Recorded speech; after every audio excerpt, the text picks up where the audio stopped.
J'avoue qu'il me paraît fort étrange, et je ne crois pas être le seul de mon avis, qu'un homme qui souhaite avec ardeur le salut de son semblable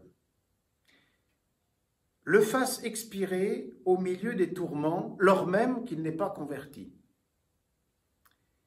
Mais il n'y a personne, je m'assure, qui puisse croire qu'une telle conduite parte d'un fond de charité, d'amour ou de bienveillance. Si quelqu'un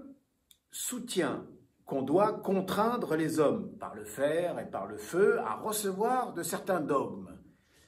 et à se conformer à tel ou tel culte extérieur, sans aucun égard à leur manière de vivre,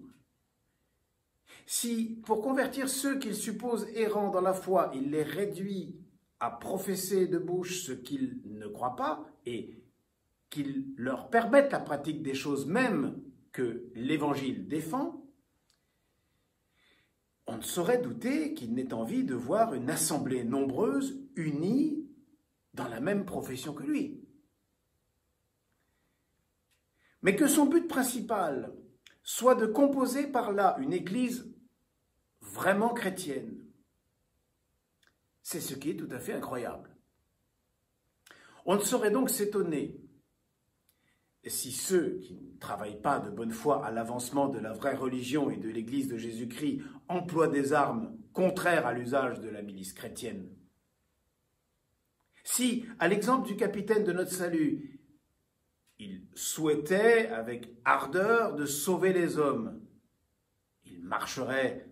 sur ses traces et ils imiteraient la conduite de ce prince de paix qui, lorsqu'il envoya ses soldats pour subjuguer les nations et les faire entrer dans son église, ne les arma ni d'épée, ni d'aucun instrument de contrainte, mais leur donna pour tout appareil l'évangile de paix et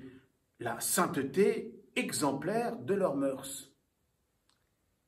C'est là sa méthode. Quoiqu'à vrai dire, si les fidèles devaient être convertis par la force,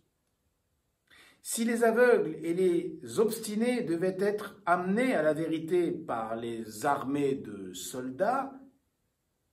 il lui était beaucoup plus facile d'en venir à bout avec des légions célestes qu'aucun fils de l'Église, quelque puissant qu'il soit, avec tous ses dragons.